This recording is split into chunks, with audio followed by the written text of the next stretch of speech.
अवधूत चिंतन श्री गुरुदेव दत्त श्री स्वामी समर्थ. नमस्कार, मी शर्मिला. माझ्या ह्या चॅनेलमध्ये तुमच्या सगळ्यांचं अगदी मनापासून स्वागत करते. आजचा दिवस तुम्हाला खूप छान जावो, तुमच्या मनातील सगळ्या इच्छा चांगल्या पूर्ण होत.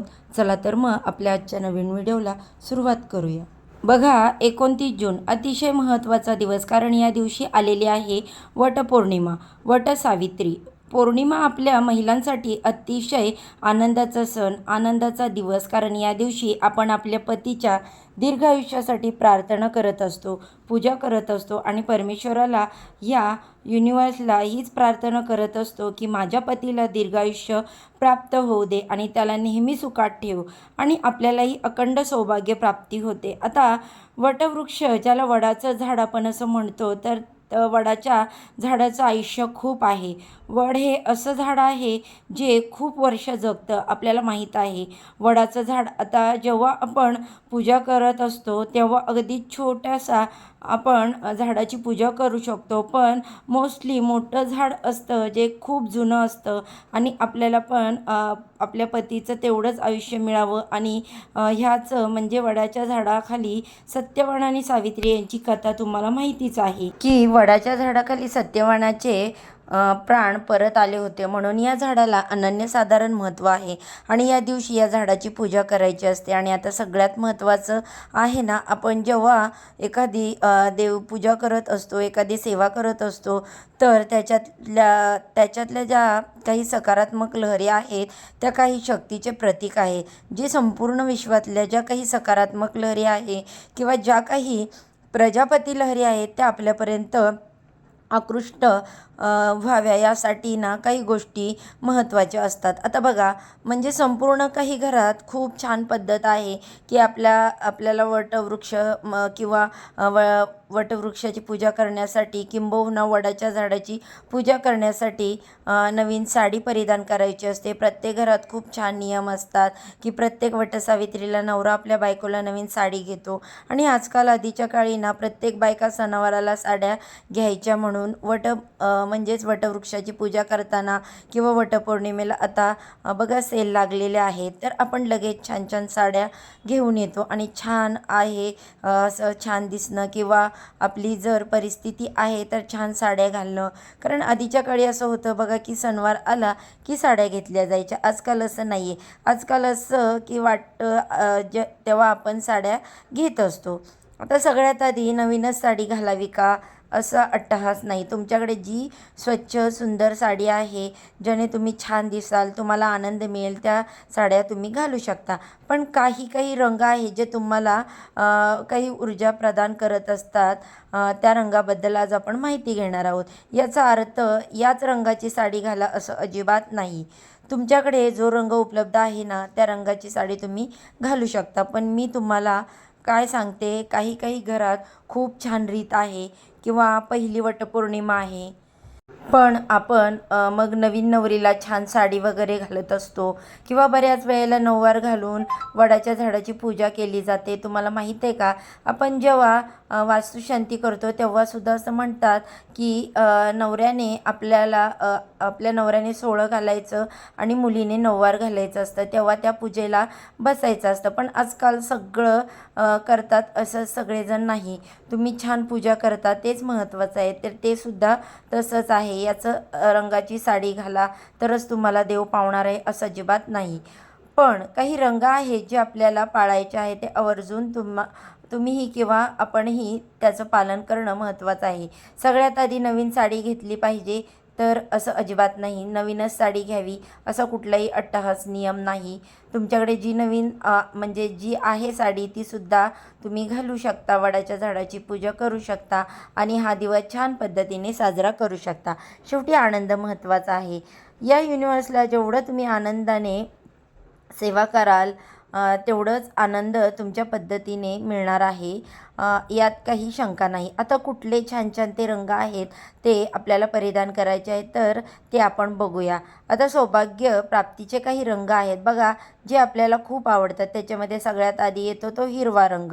प्रत्येकीला आवडतो. एकतर हिरवा कलरची साडी, जो हिरवा चुडा, याचा काहीतरी आनंदच वेगळा असतो. तर हिरवा रंग जो आहे म्हणजे अर्थात निसर्गाचा आहे. तो सकारात्मक ऊर्जेचं प्रतीक मानलं गेलं आहे आणि तो आपल्याला सकारात्मक ऊर्जा प्रदान करत असतो. म्हणून हिरव्या रंगाच्या कुठल्याही साडीमध्ये किंवा बांगड्यांमध्ये बाई तेवढीच सुंदर दिसते. तर पहिला रंग आहे तो हिरवा रंग.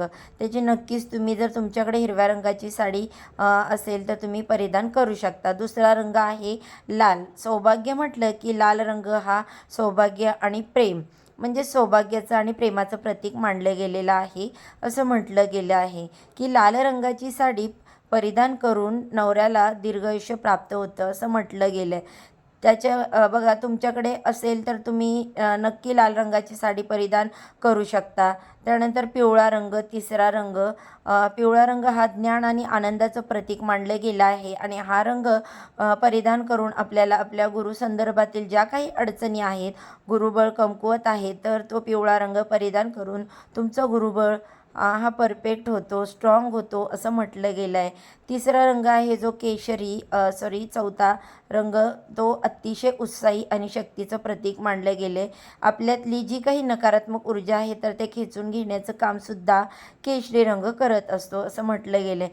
त्याच्यातच बघा बरोबर गुलाबी रंग हा सुद्धा सौम्य आणि आर्द्रतेचं प्रतीक मानलं जातं आणि यासुद्धा रंग परिधान करून नात्यामध्ये गोडवा किंवा टिकवण्याचं जास्त कार्य होतं असं म्हटलं गेलं आहे.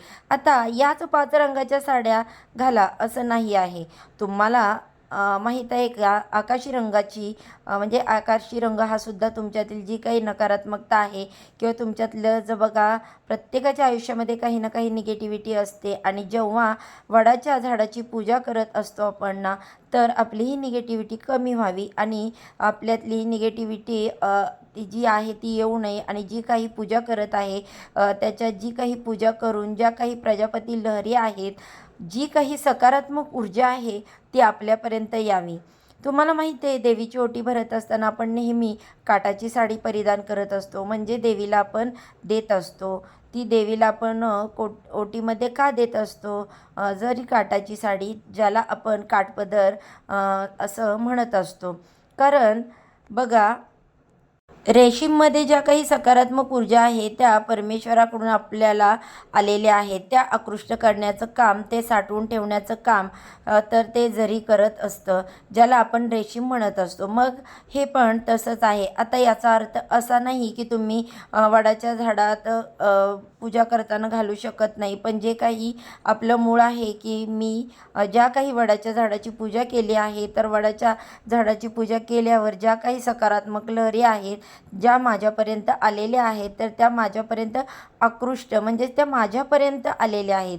त्या माझ्यापर्यंतच थांबण्याचं काम हे रेशीम करत असतो. म्हणून बघा आपण जेव्हाही देवीची पूजा करत असतो किंवा देवीला जात असतो तेव्हा काठपदर साडी घालत असतो किंवा एखादी बघा देवीची पण ओटी भरत असताना काठाची साडी आपण देवीला घालत असतो, तिला नेसवत असतो. आता तुमच्याकडे जी रंगाची साडी आहे त्या रंगाच्या साड्या तुम्ही परिधान करू शकता. मग तुम्ही निळा रंग घालू शकतो का, पर्पल रंग घालू शकतो का, चॉकलेटी घालू शकतो का, या सगळा रंग फक्त काळा रंग सोडून तुम्ही कुठल्याही रंगाची साडी परिधान करू शकता. काळा रंग प्रत्येकाला आवडतो. रंगाचा ड्रेस ही रंगाची जीन्स आहे, रंगाच्या साड्या आहेत.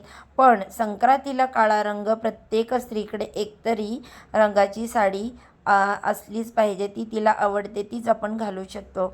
बघा इतर कार्यामध्ये आपण काळा रंग घालू शकत नाही. तर हिंदू धर्मामध्ये काळा रंग हा वर्ज्य मानला गेला आणि मेन म्हणजे वर्ज्य जरी असला तरी त्या रंगावर जरी सेवा केली ना तरी आपल्याला नकारात्मकता असते. त्याच्यामध्ये जे रंगाचे कपडे आपण घालत असतो त्याच्यामुळे त्या त्या सेवा करून आपल्याला जी काही सकारात्मक ऊर्जा आलेली आहे ती आपल्यापर्यंत येतच नाही, कारण तो काळा रंग ती सगळ्या ऊर्जा स्वतःमध्ये घेत असते.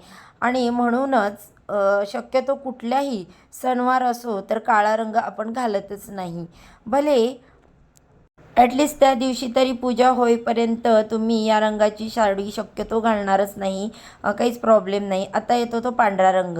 बघा, पांढरा रंग घालू शकता का? महादेवांची आपण जेव्हा पूजा करत असतो तेव्हा अर्थात आपण पांढरा रंग घालत असतो. मग आता पांढरा रंग घालू शकतो का? तर बघा, पांढऱ्या रंगात तुम्ही साडी बिंदास घालू शकता, पण तो संपूर्ण सफेद रंग नसावा. त्यामध्ये फुलं पानं काही ना काही असावं. बघा, आपले किंवा पांढऱ्या रंगाची कशी पैठणी असते किंवा छान छान अशा काही पैठण्यांचे प्रकार आहेत, तो पांढरा रंग असतो. पण ज्याला लाल काठ असतात किंवा पिवळे काठ असतात, निळे काठ असतात, हिरवे काठ असतात, अशा पण साड्या तुम्ही घालू शकता. म्हणजे काठाची साडी पांढऱ्या रंगाची घालू शकता का? तर ते तुम्ही घालू शकता. फक्त शुद्ध पूर्ण असा पांढरासर नसावा, त्याच्यावर काही ना काही डिझाईन, फुलं पानं जे काही आहे ती घाला. किंवा घेत असतो आपण ते तुम्ही ठेवलं तरी हरकत नाही. तर याच पद्धतीने तुम्हाला याचं कारण पण मी सांगितलं आहे. प्रत्येक रंग हा तुम्हाला कुठला ना कुठला आनंद देत असतो. प्रत्येक रंग हा तुमचा जो ऑरा आहे तो क्लिअर करत असतो. आणि ज्या काही सेवा तुम्ही उपवास तपास धरून आपण करत आहे, तर त्याची सकारात्मक लहरी आपल्यापर्यंत याव्या, आपल्यापर्यंत येऊन त्याने थांबावं म्हणून हे रंग आपण जे परिधान करू शकतो. त्याच्यातले जे रंग तुम्हाला आवडतात त्याच्या व्यतिरिक्त पण काळा रंग सोडून जो रंग तुम्हाला आवडतो तो तुम्ही घालू शकता. ठीक आहे. तर आजच्यासाठी फक्त इतकीच झालेली सेवा स्वामी महाराजांच्या चरणी रुजू करते आणि आजचा व्हिडिओ इथेच थांबवते. उद्या अशाच छानशा माहितीसोबत पुन्हा नव्याने भेटू. सर्वांना श्री स्वामी समर्थ.